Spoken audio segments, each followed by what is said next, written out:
Blau und weiß ein Leben lang. Hallo meine Leute. Willkommen zum einzigen Schalke Podcast auf English. That's right, folks. Officially the world's only English Schalke podcast.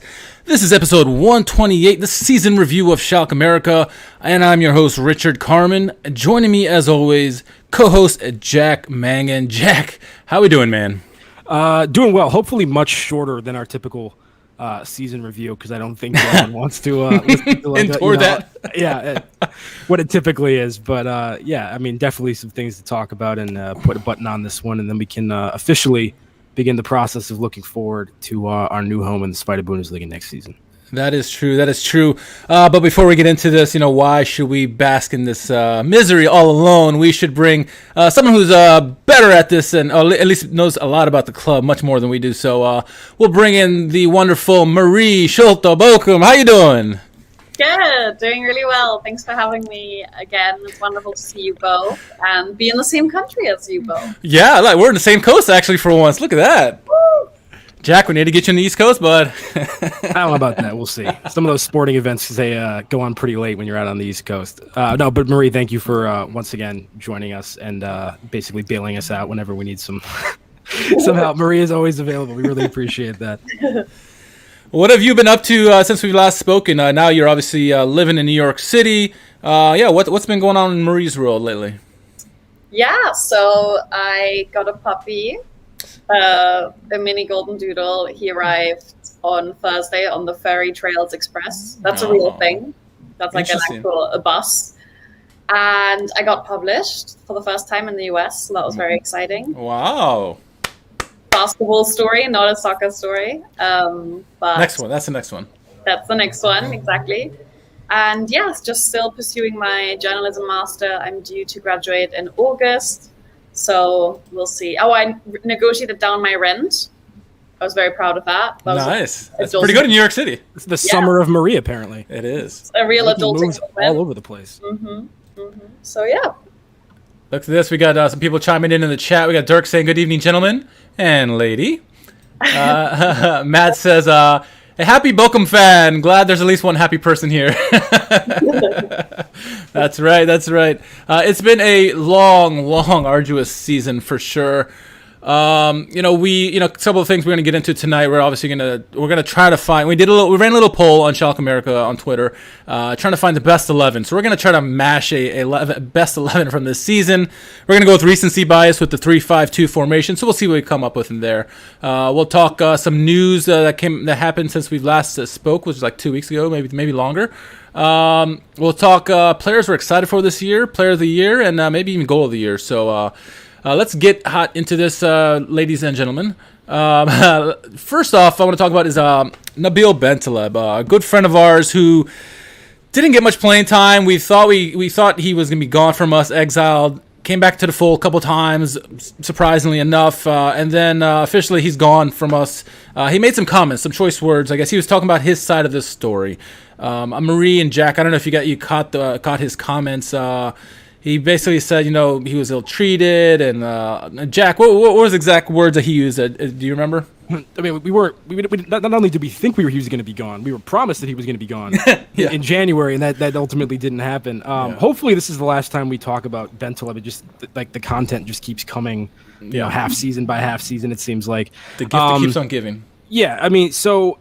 Part of the problem I've always had with the way these player suspensions were handled is that there seemed to be, and maybe I missed some of this, and so Marie, correct me if you've seen anything come through, but there wasn't a lot of transparency, particularly this season, as to why some of these people were removed from the first team squad. And so then, Bentaleb comes out now that he's kind of free and clear finally, and essentially claims that, people like Jochen Schneider, for example, said, yeah, we're treating you unfairly and we know it. Now, is that the actual extent of the whole truth? That's kind of what we were seeing in some of these articles.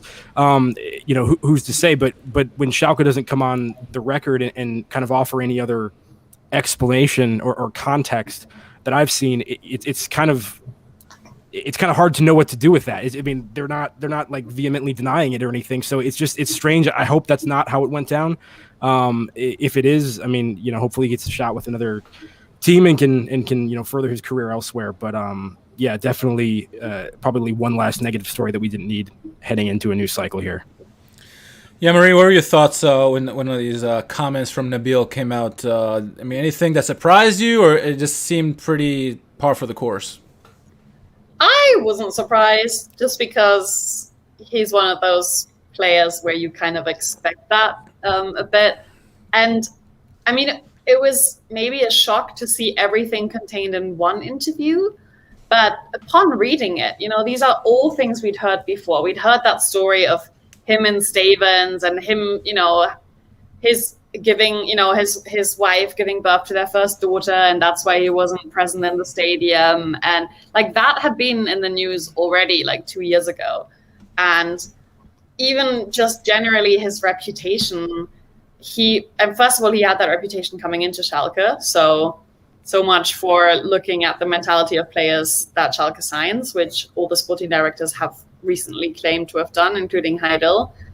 And at the end of Tedesco's tenure, I remember Bild, which is kind of the most important newspaper around Schalke, they basically launched their own campaign, coining the infamous term French connection. So basically saying there's like this whole clique, and Bentaleb is like one of the ringleaders, and then there's Hamza Mendil and, Amin Arid, and basically scapegoating all these players. And they didn't invite Stambouli to join them. No, exactly. He wasn't in the Cool Kids Club. No. He was not in the Cool Kids Club. Too old. Yeah, so like that was something that happened. And so none of this was that surprising. I think, yes, there's probably some truth to this. But like at the end of the day, he had enough managers and coaches to work under. And you know what? If like all of them had a problem with you, then maybe you're the problem. Yeah, I mean, yes, exactly. What's a common denominator here, right? Yeah. It's interesting. Like, we kind of took the stance that like his comments may be true, but we also don't know the other side of the story. We don't know what Schalke is saying. They're not going to say anything more than likely. So before we go and throw the club under the bus, there are two sides to every story, and you want to properly investigate both sides before you pick a side, really. But his comments are something that we've heard many times, and not too surprising, like you mentioned. I think it's just hopefully, like Jack says, the end of this saga. We don't have to hear about it anymore, because as much as it gives us information to talk about, it gets old, right? It's like that old guy. FDS we used to talk about all the time that Jack hated us bringing up. Now maybe this is another guy we can just stop talking about for once, and maybe wherever he goes, best of luck. But it just seems like it was drama after drama with him, and whether it's his fault or not, it just never ended, right? And a couple times we thought we were done with him, and he kept coming back. So yeah, constant point of conversation. I mean, even though he hasn't really done anything meaningful on the pitch in quite a while at this point, and whether or not that's his fault or not, I mean, like it just I'm hoping this is the last we have to hear about anything. But I found it interesting for how much this tore the Schalke community apart online. And how many people are like so defensive of Bentaleb. I'm just kind of, like I said, I'm in kind of the opinion, like I don't really know what happened, and I hope we can kind of like stop after this. But like, I mean, people are insanely defensive of him, or insanely defensive of the club, and it's a strange situation. Yeah. Lightning rod. Now, two players who were beloved for Schalke, further in their careers. We kind of got them back this year, hoping maybe they can help us, escape relegation. I'm talking about Kola and Hunter. Both of them officially are gone from the team next year. Hunter more than likely retiring. But yeah, Kolasinac is gone. Huntelaar is gone. As much as we, the fans, had hoped that it would come back and make this wonderful comeback, right? Score goals and lead us back. It is what it is, right? And they did their best. Huntelaar at times had the glimpses of what he's capable of, right? And Kolasinac as well. Marie, let's go back to you. What are your thoughts on both these players? Not just what they did this season, but in their careers at Schalke, and how beloved have they been, throughout their tenures? Yeah, I mean, I feel really bad for both of them, because they took a big risk to come back, and they already had glowing chapters in the history of the club, and now to end on a bad note through no mistake of their own is actually really sad. Yeah. But it is what it is, and credits to them for doing that, for coming back. And Huntelaar had a lot of injury concerns. Kolasinac was kind of employed across different positions, and they did their best. They both didn't deliver what all of us had like secretly hoped. Huntelaar, let's be honest, like Huntelaar did not score 5 to 10 goals, and Kolasinac did not become that on-field leader that we wanted him to be. But who can blame them? They joined a sinking ship, and they swam as best as they could, but in the end, they drowned with the team. Jack is like, these two players, they held a special place in our hearts, and no one would have begrudged them for saying, no, I'm not going to come back to the club. But it says a lot about both these players who took a big chance, because you come back to a club, you risk that chance of messing up your legacy. Both these guys, they said, the hell with that, I'm coming back, and we're going to try to save the club. That has to go a long way in the hearts of all our fans, right? Yeah, I mean, and there's people on the ground that feel differently about it than you and I do. I guess the way I was looking at it when they were returning was, this is an exercise basically of charity by them.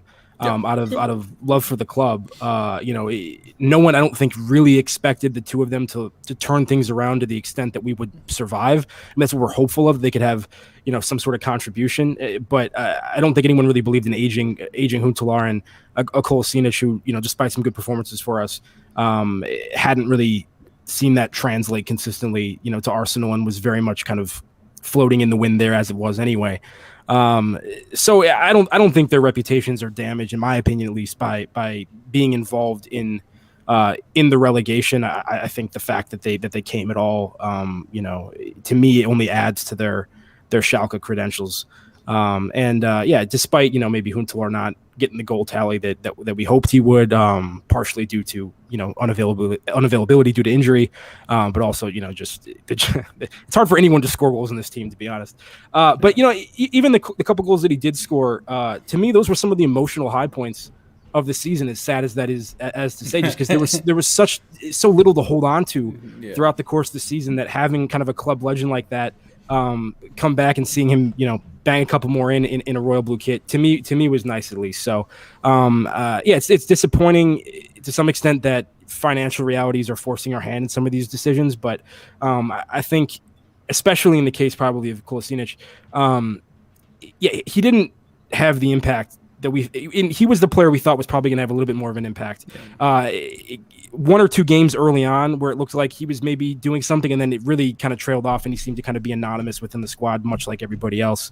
And so the kind of wages that he's on, I don't know if it would make sense for us to keep him in the Zweite Bundesliga, just because I don't think the impact was there in the half season that he had with us. So, but yeah, best of luck to both of them. I saw some rumor that maybe Huntelaar is being invited to pursue a coaching license or something, so maybe he'll still kind of hang around. We'll see how that goes. But just hats off to the legends, I guess. I mean, Huntelaar more than Kolasinac, but we appreciate the people that actually do seem to care about the club and are willing to put themselves in that kind of situation voluntarily and try to turn things around. Yeah, for sure. And many of us, obviously the injuries didn't help Huntelaar's case and whatnot, but many of us dreamed that maybe, with the signing of Terodde, maybe we have a Terodde and Huntelaar partnership, or one after the other, if someone is sub for the other one. Didn't happen, but grateful for the work these two players have done for us throughout their careers, and thankful they really took a chance and coming back with the club and trying to help the club as best they could. It was tough, obviously. It was never going to be an easy thing, and it didn't happen. So, but yeah, you can't fault them for at least trying. And I think really, if anything, it may add something to their legacy just a little bit, even though they didn't perform. The fact that they kind of gave themselves as charity, as Jack said, kind of will go a long way, I think. And they'll both be missed, no, for sure, right? We saw in all the accounts that the goodbyes to both of them. So they'll certainly be missed in the Zweite Bundesliga next year. But speaking of the Zweite Liga, yeah, we saw some news about, and we kind of knew this was happening, right? It was that, Schalke may not have the stable assets going into the second division. They have to prove that. because if they don't, there's a chance either they get deducted or they may get dropped even further, right? And so we heard the news this week that they're possibly facing a 6-point deduction if they don't show that they're able to they have stable economic goals. Performance requirements, I think, right, for the second division license. Yeah, it's whatever it takes, the requirements to get that license. Jack, it's we hope that this is going to be fine. We're not going to get the 6-point deduction because Lord knows we don't need more to add on to with the 6 points added deduction from us. What are your thoughts on this whole thing here? Do you think we're going to get deducted? I mean, obviously, it seems like they have a plan, and hopefully we can avoid that. I think we definitely need to get some of these guys out of the club and off the wage bill is one thing. So we need to finalize, the sale of Amin Harid, of Ozan Kabak, and hopefully, get a guy like Sebastian Rudy kind of officially untied as well. That would be just, once again, we're not necessarily confident that we are going to bounce right back up anyway. Yeah. There's a lot of good teams in the Spider Bundesliga. It's shaping up to be a pretty intriguing competition. And so the last thing that we want is to already be starting with that kind of like 6-point handicap. That's not ideal. And doesn't help. The news doesn't help with the Kabak not getting sold to Liverpool, right? I mean, that's what we kind of hoped was going to happen. That's the whole thing is we basically swapped Mustafi for Kabak as we're trying to avoid relegation in the hopes that we'd put him in the shop window, or at least that Liverpool would get him. And Liverpool's like, nah, we're good. And now we don't know where we're gonna. Yeah, it's a disaster. But then on the heels of this, we also hear that Schalke is potentially looking to sell their League of Legends spot through their esports arm. Which I'm not going to claim that I am super familiar with League of Legends or if I follow it to some extent, but they had that miracle run a couple years ago where they won like 7 games or something in a row to qualify for the European Championships and got some buzz and have been performing well. And that's an investment that seems to have already grown for us significantly. And so the fact that we're being forced to potentially sell that and kind of abandon that project and potentially an investment that could have even grown further for us and would have been a nice asset, just to kind of paper over the cracks here is pretty disappointing as well. But I guess you're seeing now that where the priorities are. It's the football club that needs to survive. So that's unfortunate, for all the guys that are involved on that side of the thing. Yeah, Marie, it seems like our hands are tied with this because, esports is a growing venture where it seems like it's going to be making a lot of money, around the world. And so having to give up our esports, kind of to stabilize ourselves and make that requirement, it seems like we had no choice. But, are you okay with this move? And, obviously we have to balance the books in the end of the day and show that we have a plan. What were your thoughts when you heard the news about possibly selling shares or selling the esports team? Yeah, it's obviously not emotionally as strong an asset as, part like the Knappenschmiede, for example, or certain former players coming back as coaches, or some players potentially going down to the second division. But like you said, it is a rare success story of recent years. And I had the pleasure 2.5 years ago to actually interview Tim Schwartman, who competes under the name Tim Latka.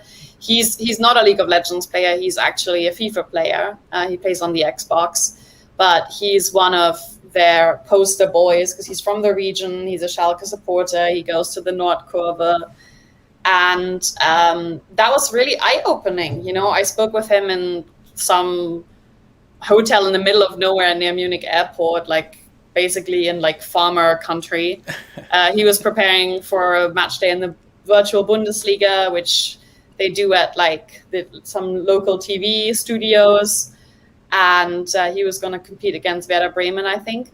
And he just told me about it, how all of that works, how it's completely exploding, how it's growing, how he went on a preseason tour with the players in 2018 in the summer, and he went with guys like Bentaleb, Naldo, etc. and to China, and the Chinese fans, when everyone got off the bus, they all ran towards him. He was like a superstar in China, more so than the players who, at that point were Vizemeister, basically second in the league and had qualified for the Champions League. So that says something about how quickly this field is growing. But you know what? If it's going to help us avoid financial ruin or avoid starting with a heavy handicap of -6 points. I mean, think about how close the top of the second Bundesliga was this season. Like -6 points is a huge margin. That's what I'm saying. That there's still people that seem to suggest that it's gonna we'll just bounce right back up. And it's not guaranteed at all. No, and look at the quality that's going to be in next season. Like, if Schalke has a bad start again, as has frequently happened in the past decade, who's to say we won't be battling relegation? I know that sounds very alarmist, but this is going to be a squad that has to find itself first. There's a real possibility that, just like last year, the coach, if there is a bad start, the coach who has set up the team tactically will be fired in October or November.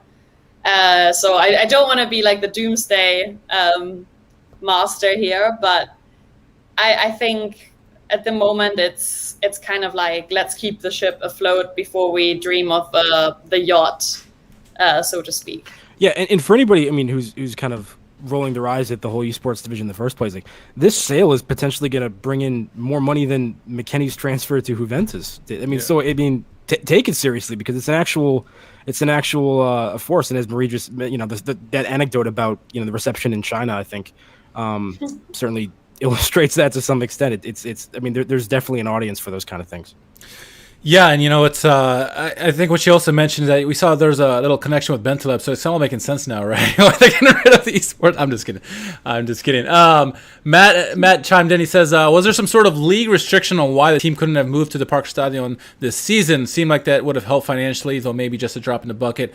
I would think that still you have the bills to pay for Veltins Arena, plus the 100 million euro training facility. That doesn't really, it's going to be a drop in the bucket. But I'm not sure. Marie, do you know much about why they didn't make that move to Parkstadion, or the reason, any reason behind that? Sure. So the Parkstadion actually, I went to Schalke's grounds in the summer of 2017, and there's not much of it left. I know that sounds really shocking, but it's kind of been repurposed in a way. So only the main stands are kind of left of it. So I don't think it would function as a stadium anymore. It probably wouldn't be allowed to be a stadium anymore, just because of how it's been redone. And I think, Schalke still has one of the most modern multi-purpose arenas in Europe, Yeah. So I think with ticket prices and capacity, it's probably cheaper is the wrong word, but it's more efficient for them to try to sell out, or at least sell 40,000 tickets maybe there, than to go to a smaller venue. Yeah, and it's funny because it's not surprising to hear you say that about Parkstadion, because I know over here in Washington, D.C., DC United just built this new facility, and they used to play at RFK Stadium. And, within a couple years of them not playing there, the place looks deteriorated big time. When you don't take care of the stadium full time, it's going to deteriorate to your credit. And so, I know the U23s played there recently, but still, to have the possible amount of, if you get a full crowd back, you probably make more money with Veltins Arena than you would at Parkstadion. I don't know how much it would save money, but that's an interesting take and interesting view to look, because who knows? If you really look at the numbers, maybe it's beneficial, maybe it's not. So I'm hoping that the people behind who are in charge of all those decisions have looked at all of those possibilities, and I'm sure they did. But I'm curious what those numbers would be, comparing the two. So you can play a game there, but you have to clear away the archaeologists first that are there. You go. Work most of the time. That's right. All right. Any other news you want to talk about before we get into the actual team from this past year? There's been a couple of signings, but I think we'll probably just wait on that until we have a proper transfer episode a little bit later in the window this summer. Didn't I hear Denny Latza is the captain going in next year? Yes, I believe that happened. Yeah. Also, there's the rumors that Villarreal is interested in Amin Arid, which would be sensational for him, I think. What a way to bounce back from a bad season, go to the reigning Europa League champions, who I believe that qualifies them to play in the Champions League next season. And I think so. They're a La Liga team. I think La Liga would be a great league for him to play in. They have a very good coach. So, I mean, I kind of hope it happens just so we get the money. But that seems to me like it would be a really good story. And it was circulated by Fabrizio Romano, Whatever we may think of him, he's definitely well known. Yeah, absolutely. What was I just gonna say? Another team mentioned was Atalanta. I think that would be a very good fit for him, just because what they do with talent, they can just build superstars. It seems like, and he would be, he could be someone who could be maybe reach his potential with Atalanta. I think Villarreal or Atalanta would be good fits, I think, in my opinion. But we'll see. I mean, regardless, we just need to get him off our books. Hopefully, we get the 15 million euros or more, because that would certainly help balance the books, I think, overall. So. Yeah, that'd be interesting there, and we'll see if Kabak gets sold and a couple of these other guys, So we'll see what happens. As mercurial as he's been, I think there's few players I can think of that I would be more interested to watch after they've left Schalke than Harit, just because. It'd be interesting to see if he's actually in a solid squad, in a good league with good that kind of thing. What kind of player he can actually become, and whether some of our suspicions about this will be confirmed. So, if he does leave, I'm probably going to be watching some Villarreal games or wherever he ends up, just to see if he balls out, because definitely showed at the times. Absolutely. All right, so let's get over to let's get right into the best 11. Over the winter pause, we took this nice little chart we found, and we graded the players for the midseason. But this time we tried a different way. We're gonna go best 11 here. We got managers, defenders, goalies. We're gonna go with the 3-5-2 formation. So I pretty much put all the players who played the most this season. Let's start with manager, and we'll go work our way to striker, and kind of pick who we want to fit in this 3-5-2 formation. So we're gonna go three defenders, 2 wingbacks, 3 midfielders, and 2 strikers. But let's start with the manager first. I'm gonna blow this up so people watching at home can watch along. Let's first start with the manager of the season. We obviously had 5 managers this year. Don't have to say the names: Gross, Gramozis, who's current, Wagner, Hoop, Stevens, and Baum. Who is our manager of the year? I mean, it's got to be Gramozis, right? I'm curious what your thoughts are. Marie, I'm gonna start with you. What are your thoughts on which manager you thought performed the best this year, given everything we had to go through? I would actually pick Manuel Baum, because I thought, in terms of playing style, I had the most hope when they were playing under him. He got quite a lot out of the team. He was very unfortunate in that he didn't get any wins. But I thought, even though Groß after him did get that victory against Hoffenheim, the team actually kind of deteriorated under his tenure. So I would say Baum, but it's a very, very low bar. As we know. We could take out David Wagner, right? This entire exercise is going to be pretty low bar for the most part, regardless of which position we're talking about. But yeah. Jack, what about you? What are your thoughts? No, I'm actually with Marie on this one. I think Gramozis would be second for sure. Okay. But I do recall, Richard, you and I talking about this. I think when Manuel Baum was relieved of his duties, you and I both thought it was just ever so slightly premature. Yeah. And we wanted to at least get him, I think, to Christmas or whatever, the break, and see if something could happen. And I'm not saying it would have, but I agree. I think things definitely deteriorated under Christian Groß. I think that was, partially just that specific hire I don't think ended up being the right decision. But at times it looked like things under Manuel Baum were promising, and certainly as a personality and a figure, and his active coaching style, I think, helped endear him to fans to some extent, maybe that other people didn't. So I'm with Marie on this one. Yeah, and obviously Hoop Stevens, as much as we love him, he was there for 2 games, 1 real game and 1 exhibition, whatever. So we can't really have him. Gramozis gave us the most wins this season, which is 2.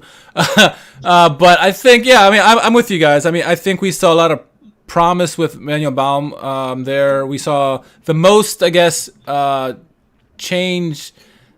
Technically, where you saw we were actually trying certain things. So I'm gonna go with you there with Manuel Baum as a manager of the season. He had the most time, but I think we saw a lot of promise, like Jack, like you mentioned. So I'm just laughing that once again that manager of the year is even a category that's up for. The fact that there's that many people to choose from. That's the sad part. Sad but true.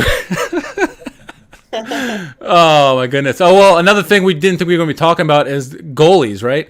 We actually had 3 goalies this year. Obviously, Frederick Nov, obviously, Ralph Fairman, and Michel Langer. So, Michel Langer held another special place in our hearts. The guy who never gets to play got to play a few games. But between Runov and Fairman, the votes came in. Fairman won the votes online. But what are you guys' thoughts on it? Jack, I'll start with you first. It's tough because there's definitely times where I really like what I see from Frederick Runov, and it just down the stretch it was all kind of Fairman at the end, and obviously he has the more kind of club identity and brand in that sense. Yeah. I'm struggling for this one. I'm probably gonna go. What was the even playing time split? Like, I mean, do we know like what percentage of minutes these guys had relative to one another? Yeah, let me look at here. So I'm looking at the minutes here on who scored. Let's see. Frederick Nov had 945 minutes, and Fairman had 1878. So it was significant. It was almost double, more than double. Yeah, I guess I'm gonna just go with Fairman for that then, just because of having that kind of lion's share of the time. It's maybe not as much of a fair fight, but like I said, there were times where I really liked what I saw from Runov in certain areas. So yeah, Marie, would you agree? Yeah, I felt really sad for Runov that he got demoted by Groß when Groß arrived, because Runov had been very solid under Baum, but Groß, I mean, he was really honest about it, and I think in a press conference, he was just like, I want a loud guy who is a leader in goal. Like, he didn't say anything about sporting reasons, which from the get-go, that was one of his biggest faux pas. Also, the fact that he, like, didn't know his players' names, I think we all remember. Can Erdogan and what was it? Was Alfonso Shep or something? I don't even remember. The Can Erdogan one is just brutal. Oh my god! Massimo Shep. Massimo Shep. Oh my gosh! I forgot about those. Oh my goodness. Yeah, you're welcome. But yeah, I think Ralph Fairman for me as well. Yeah, I think it's a no-brainer. I think too. I mean, Frederick Nov, super talented player. You know, he probably did himself well with us just because he faced a lot of shots and proved that he's got really good skills. But Fairman, he's good, and he is the leader, and he was the loud vocal one. That's who we needed. We need someone, and Jack and we talked about this on a podcast when that move kind of happened. It was like we saw Benjamin Stambouli come back, and we saw Fairman come back, and we knew it was because of leadership. We needed something in there to kind of give a rah-rah with the guys. And it makes sense, and he played the most minutes. He played well when he was in there. I can't say that most of the goals were not his fault. There were a couple blips, but Renov had the same thing. So, that's a no-brainer to me. The difficult one now, we have to pick with the defenders, 3 defenders, and I'll tell you the names of the guys in the grouping here. We got Nastasic, Kabak, Sane, Tiao, Becker, and the ringleader Mustafi. Marie, I'll go with you first. Of these 6 gentlemen, which is the first defender you're going to go with? So if you look at the polls, and I'll tell you who the polls. Becker and Tiao won the vote for the poll. So let's leave that there. Yeah, those are going to be my first 2. I don't know how much of that is due to like their Knappenschmiede sympathy bonus, but I thought they were both decent. Especially Becker developed well this season. I think Tiao has more talent, more natural ability, but Becker, if anything, made a bigger jump this year. So they both had a decent time. But it was funny, I was actually looking at the Kicker magazine ratings before our episode today, and in Germany it's always between 1 and 6, with 6 being the worst and 1 being the best. And there was no on-field player with an average score better than a 4. So yikes. I was like, that was like something of an awakening. But yeah, I would go with those 2. And then my third one would probably be Nastasic, just because he got the most minutes. And I know Sani was out for a lot of it. Mustafi was just terrible. And Kabak also had a lot of like shaky. Kabak, if anything, played better at Liverpool. Yeah. No dangerous red cards or anything like that. Jack, what about you? You agree about Tiao and Becker, and then would you agree about the third person? Yeah, those two are no brainers for the reasons that Marie mentioned. I think Timo especially, it was kind of uncertain what his role was going to be positionally, and also just kind of in terms of whether he was starting or not. Especially once you saw Manuel Baum come in and him bring in Kylian Ludwig. As well, that was kind of a failed experiment, but not his fault. I mean, the personnel wasn't there, but ultimately we saw Timo Becker did kind of play his way into the squad, and then ultimately became one of our most consistent performers. It's not that these two guys were without sin. I think there's just so many moments, especially early in the season, when you're looking around and you can point to so many people making individual mistakes. And I think in this case, it wasn't who's the best; it's who was the least worst. If that makes sense. And it's like, I think those two had fewer poor moments than basically anybody else. Mustafi was exactly what we thought he would be. And I hated that it worked out that way, but Richard and I hated that move when it happened. You'd kind of think it might be Ozan Kabak, but as you said, prior to his move to Liverpool in January, he hadn't had a good half of the season anyway. I mean, he had been disappointing and certainly had not lived up to his promise. I would imagine Sane would probably make this list if he hadn't been injury-ridden all season, because he is a solid defender. So I would agree with Marie once again. I think it's probably those three guys. Yeah, I think I'm going to agree with both of you as well. I think, Sane, if he had been there, he probably would have been in the top three, but he wasn't. And I think Nastasic, just the fact that he was there and got the minutes. And I didn't put Sambuli in this because he was in the midfield, but I think Nastasic would have been ahead of him. But I think, of all the players we had this season, honestly, I think Tiao and Becker are probably the most consistent, probably the best players overall in terms of consistency standpoint. And so I thought those two were no-brainers for me, not just because of Knabenschmiede, but, for sure that their play on the field. You never heard, there's a time, I forget what couple games it was, but, Mustafi was the center back and Becker was the right back. And he's like, get out of the way. I'm going to defend the play here, which I thought was funny because, I can do this. You can't get out of here. Tiao and Becker for sure, and then Nastasic. So I'm cool with that back three there. And I think as the votes said, Tiao and Becker were the highest rated players, and so makes perfect sense to me. Moving on to the wing backs, we get to choose two wing backs here. Looking at the names here, we're gonna go with Massimo Schopf, Bastian Oczipka, Hamza Mendil, Kylian Ludwig, Kolasinac, Aidan, and Çalhanoğlu. Two of the guys had less time than anybody else, so I guess Kylian Ludwig as well. But we had to pick two guys here, one for the right, one for the left. Jack, you pick a right side, or you pick one of the sides. So here's my problem: is I don't know if we can pick this in terms of where they actually play. I just don't know if there's people that justify it. It's hard. So one of them has to be Oczipka, and that's just by minute share and how consistent of a fixture he was back there. Not that I, necessarily. No Hamza. No Hamza. Kylian, appreciate him coming out and plying his trade, but just wasn't of the level required. So for me personally, I'd say probably Oczipka and Kolasinac. Honorable mention Aiden, just for what he did at the end of the season. And if he had been playing longer, perhaps he would have, made more of an impact. It's just tough for me because, like I said, Kolasinac didn't have the impact that I expected. So I kind of feel like I have to pick him for various reasons, but there's just not a lot of options here for me. Yeah. Marie, how about you? What are your thoughts?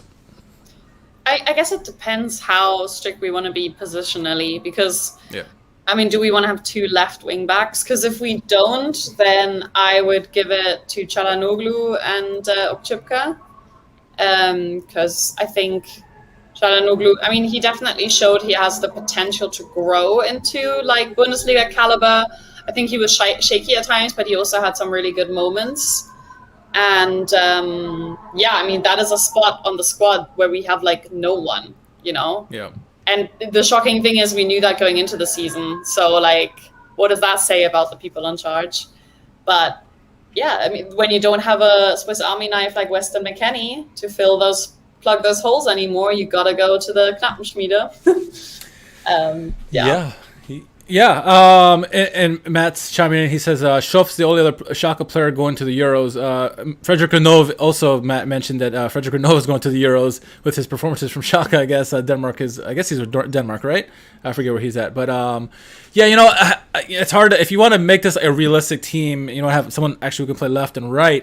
Oczipka, just because the minutes that he had. Çalhanoğlu didn't play as many minutes, and neither did Aiden, but. Honestly, I like what I saw from Aidan down the stretch, and I want to see what he does next year. And if he plays our right wing back position, he helped create a lot of chances the few games that he got in there. I mean, I'm almost inclined to put Aiden in there just because it is tough. I mean, none of these guys played well. Kolasinac played a little bit of central defensive midfielder as well. Ochipka, I mean, I think he has to be in there. But I'm hopeful for Aiden next season, but I'm with whatever. It doesn't matter to me, honestly. I mean, who do you want? I mean, let's be positionally strict. Let's go with that. Let's go with okay. Yeah, that works for me. That works for me. All right, midfield 3. We got pick 3 from the midfield here. We got Amin Harit, Benjamin Stambouli, Bazduan, Bentaleb, Mascarel, Merkan, Idrizi, Serdar, Flick, and that's all of them. Wow. Jack. Yeah. Once again, I'm kind of torn between like minute share and just like impact. So Harit's obviously one of them. You know, inconsistent at times, but ultimately consistently the guy that can potentially break things open just by his sheer force of will at times. And so let's look at the remaining like this, right? Yeah. Not only the best performers this season, but who would make the best 11 right now? I mean, if you had your best 11 right now, who would that be on it? That's probably easier to grasp around because none of these guys had good seasons. Harit, it's so hard. Harit, Bazduan, Serdar, Flick. Maybe Idrizi too. I don't even know. I mean, it's so recent, but like I wasn't stoked with Mascarel all season. He was all right. I mean, but Bentaleb didn't even play. Stambouli, absolutely not. I mean, no. Yeah. Merkan didn't play either. Really, not really. Yeah, we wanted to see him. We didn't see a lot of like Boujalev. Yeah, there's a lot of people that have gotten limited minutes. This is harder than I actually anticipated it would be. Yeah. Marie, what about you? Any strong disagreement? If you want to keep like Mascarel in there, people like I'm not going to fight you on it. No, I was gonna say like let's just empty the whole row, you know, just play with one midfielder. Or we keep the youngsters. We keep Idrizi and or Flick and Bazduan maybe. I was actually gonna make a case for Idrizi. I know he had very few games, but he showed something. So I think he should be our wild card. Okay. Oh, look at those 4. I mean, I'm all right with any of those, so I'll leave it to you guys to make the final cut. I think we're partial here at SchalkeMerica to Bazduan, even though Flick's shown some amazing stuff here at the end of the season. Jack, what do you want to go, Bazduan? Let's go Bazduan because I'm going to talk about Flick in a minute with something else. So yeah. All right. So moving on to the strikers now.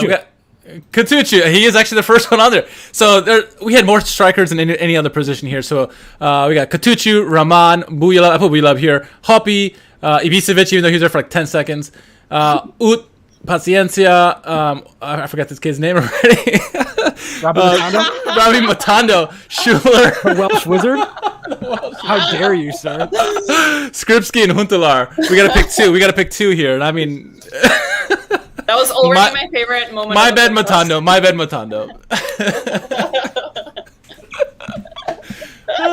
Marie, if you had to pick a striker, who would it be from this big group of players here? Matthew Hoppy, of course. He did lead the team. 6 goals, yeah. Yeah. I think we can take out Ibisevic, right?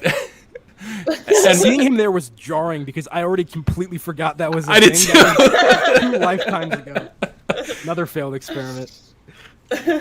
Jan-Luca Schuler, as much as we wanted to see more of him, we saw, maybe 2 appearances of him, so, I mean, he's got to go, obviously. As much as we love a hyphenated last name here on SchalkeMerica, can't do it. Absolutely. Okay, so it's Matthew Hoppy, and honestly, I don't even care if people are mad about that. The guy scored more goals. 6 goals. He led the team. He just did, and I will maintain that. I feel like when the offense is clicking and he gets fairly clear-cut chances, he's demonstrated he's a reliable finisher. He won the vote by 83% over anybody else. So, I mean, it was a landslide. So everyone else agreement too. Katuchu you can't pick because he wasn't on this. Rahman had a lot of minutes early on, but I wasn't a huge fan. For me, the other option, it's either like Paciencia or Huntelaar for me personally.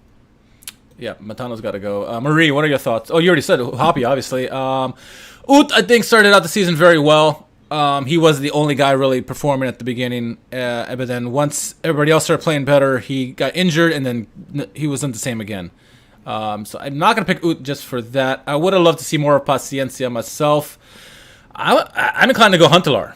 just because we had a more of a resemblance of an offense with him there. Not that it was his fault or not, or his reason or not, but he was second in our voting as well. Skripski did nothing for us.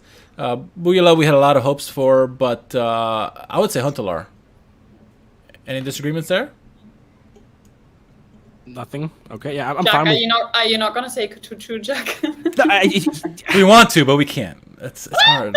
You know how hard it is for me. I can't. He didn't play for us this year, which I still don't understand. I mean, I guess once again the kids. I guess he's just not as good as we think he is. But I mean, like, and Huntelaar, like I said, even so, did bag a couple goals. I thought was useful in link up play at times, and helped bring people into some counterattacks and other things. So.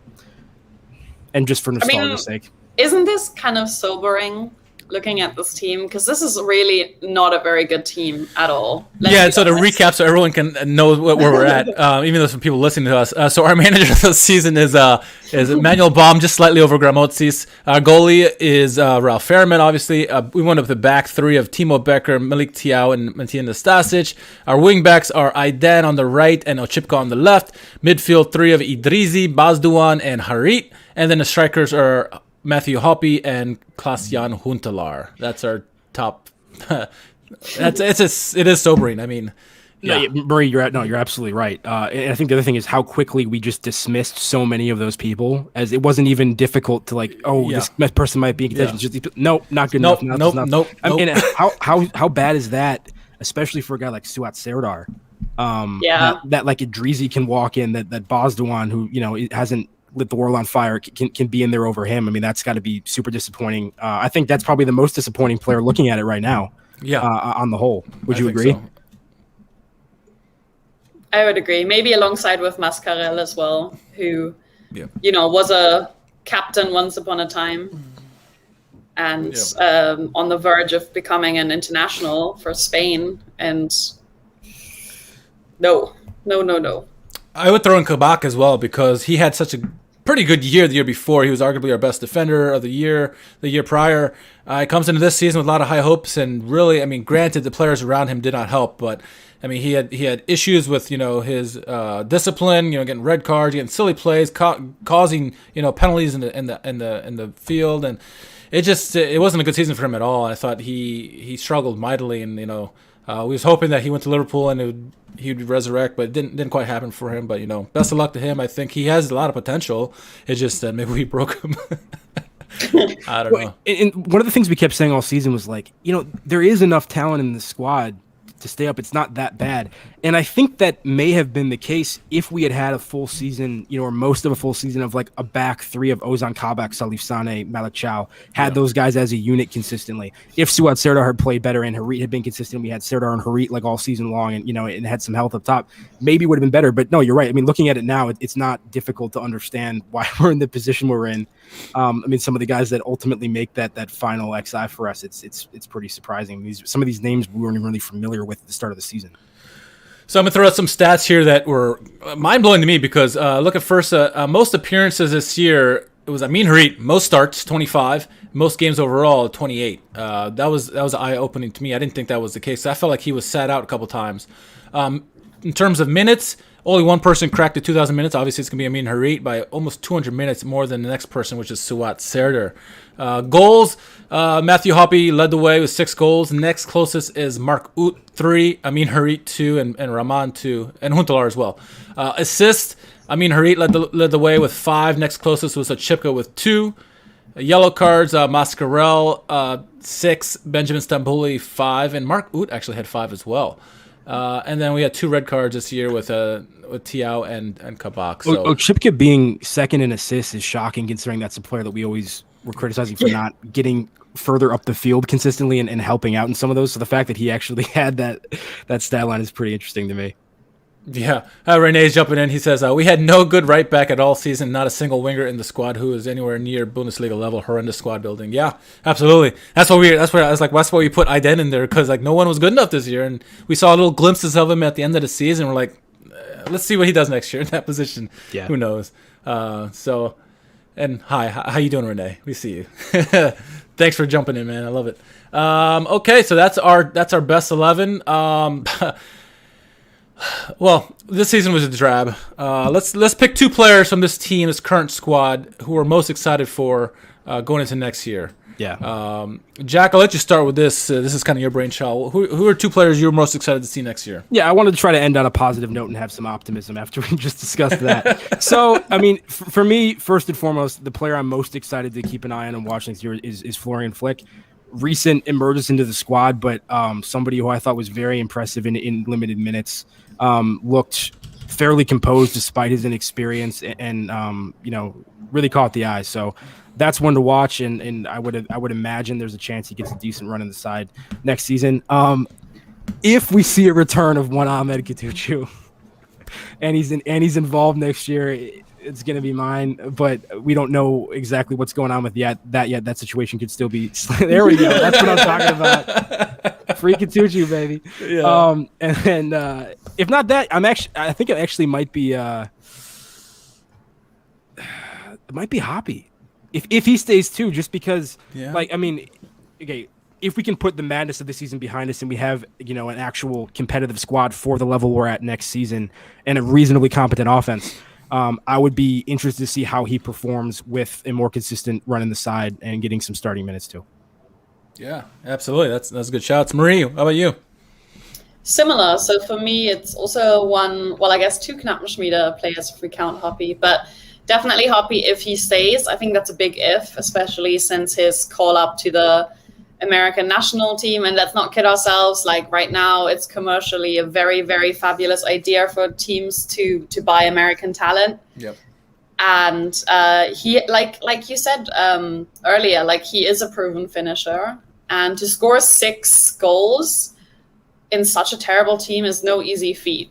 I mean, even though he had that long dry spell, he still did very well. And the other player for me is Idrizi. I thought he had some really good,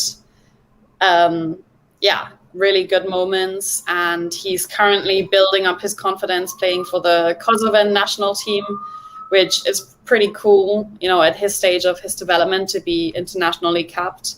So those are my 2 guys. I'm super excited to see what Simone Terodde can do for us. I mean, he is a perennial 20-goal scorer in Zweite Bundesliga. Hopefully he keeps that up with us. We'll see. It's to be determined. We need to have some surround him with some talent, right? But I'm excited to see what he potentially could bring to us. If he can, bring us some consistent goals, who knows? I mean, the confidence with us could only go higher, right? So I'm hoping to see that he bags some goals and hits the 20-goal mark again, right? Another player for me, I mean, you guys mentioned a lot of good players already, and it's hard. I want to see Bozdogan get more opportunity. I think we saw some glimpses of him. He has some good ball presence when he has the ball. He doesn't overreact. He's very calm on the ball, and I kind of see how, with some less pressures of the Bundesliga on him and more consistent pitch time. Obviously, we want to see the Free Katuchu move and keep going, but Bozdogan's another player who we were hoping to see a lot more this year, and we didn't get that opportunity. And so hopefully next year, him along with the other players, we get to see massive improvements and hopefully a much better performance on the pitch, much better product. But I think any of these players, if they have a good season next year, that'll be good for all of us, right? I don't know if you would play like Bozdogan and Idrizi at the same time, but the idea of a midfield 3 of like Bozdogan, Flick, and Idrizi is very interesting to me. Just to see like what that would look like. See, look at Marie. Marie likes where we're going with this too. So that would hopefully we get a couple opportunities to take a look at that next year. Yeah, Renee's jumping in and says, thoughts on Paulsen and Latza as the pivots. He personally gets very intense Neustadt and Holger vibes from that. That'll be interesting to see. Obviously, we talked about Latza being the captain for the squad next year. It'll be interesting to see what those 2 can do together. I'm curious, how Gramozzi's changes the tactics, if at all, or keeps it the same going into next year. He obviously is very familiar with the Zweite Liga. So I'm curious how the team, they ended on a good note. I think I'm kind of glad Cologne didn't get relegated, because that would have been another difficult team in the second division. So that helps out. But it's gonna be interesting. I think no matter what we do, getting off to a good start is going to be important, because I think we get off to a bad start, it could get those vibes all over again 2020 one more time. So let's see. Hooger is not a name that I've thought of in a while, so that was a blast from the past right there. Big blast from the past. Big blast from the past. Neustadt we talked about recently, I feel like. Anyway. We did for some reason. We mentioned him. I don't remember why we did, but yeah, we talked about him recently. I don't know what that was. Yeah, I don't know what it was about. Let's see. If we had to pick our player of the year, it's a difficult year to do. But, most consistent player, whatever you want to call it, who would you go with? Jack, I'll start with you on this one. You know what? This might be aggressive, but Mustafi. Timo Becker. I like it. I know that's going to be like probably an obnoxious pick to some people, and I'm not going to, and I would agree with them if they said that. But at the same time, once again, it's just in a season where everywhere I looked, somebody was disappointing me constantly with almost whatever they were doing. It was very rarely him. And, played a couple of different positions and was just consistently very solid. I think improved over the course of the season, especially going forward. I don't know. It obviously Harit's going to get a lot of shouts and should. And you could even throw Hobby in there too, potentially. I don't know. But for me, it's just like I valued the guys that I thought were reliable in a season where there wasn't a whole lot of consistency. Interesting. Renee's jumping in and says he thinks Harit or Fairman for him. Marie, what are your thoughts on player of the season? Do we have any players that managed to escape and go on loan and do well elsewhere that we can nominate for this? Katucha didn't. I know that. We monitored him closely, and he did McKennie. not. McKennie did actually. McKennie's my player of the season. SchalkeMerica. There it is. Valerie says Harit, Becker, and Hoppy. Very McKinney's future transfer fee is the player of the season. Tech Petty had a good season. Maybe. Hey, that's a good shot. There you go. Kenny says last time Serdar was good was against Gladbach last year when we won. Oh my god, that's so true. That was the last I remember time that game. anything was good. That is true. McKinney. So for me, I like. There's a lot of good shots in there. I'm gonna go Malik Tiao. I think he was very surprising for me, and he was very consistent. He seemed comfortable any position he played, and whether it's left back, center, central defense. He had that one red card, but I think overall he was pretty consistent in the season. Him and Becker both, maybe because he's more surprising than anything else. So all good shots. None of them are really good. None of them, there's the most consistent, I guess we can say, but it was hard. It's a hard one to pick. Another hard one to pick is goal of the year. We had 7 goals this year, so should be fairly easy from that standpoint. I'm gonna go first on this one with the goal of the year. I'm gonna go with recency bias. I'm gonna go with Matthew Hoppy. His last goal against Eintracht, where he opened it was a breakaway from midfield, opened up his hips and got it far corner. He was telegraphing it completely, but he got it past the keeper. That was my goal of the year. Marie, do you have a goal of the year? Yeah, I would go with the Hoffenheim Schalke game because that was the only one that really got me out of my seat, really happy. And that I forget which out of the two it was because they were both quite similar. But the 1-2 combination between Harit and Hoppy, where Hoppy at the end curves around the goalkeeper and then slots it in. Yeah. Second one, that's my goal of the season, just because it was beautiful, team play and actually looked good. You could choose any of those. I'm actually going to go with Ray here. I think it's Hoppy's third. And it's because it's a nice move from Harit. He just goes very direct, kind of attacks towards the center of the box, and Hoppy kind of cuts diagonally in front of him. And Harit plays a nice ball, and I don't think Hoppy even picks up his head. It's kind of a blind finish, but he chips it to the right of the keeper and kind of knows exactly where to go with it. And so that was once again just an example. When you get him in a decent situation, he seems to be a fairly decisive and reliable finisher so far. So. If you want to, and he just mentioned Mark Uth's free kick as well. So if you want to go back all the way to that, pre-injury Mark Uth, potentially you could give that. That's fair. Yeah. So not many goals this year to talk about, 2 handfuls really, but there were some good ones in there for sure. A Gatsby sighting right before we sign off. Love that. There it is. Looks like we have one last question before we sign off. It comes from Moulaya and says, will we get any parachute money from the Bundesliga like they do in the Premier League for the next couple of seasons? I don't think so. But Marie, you might know more than both of us. Does the Bundesliga hand out money like that, like the Premier League does for teams that get relegated? Parachute money?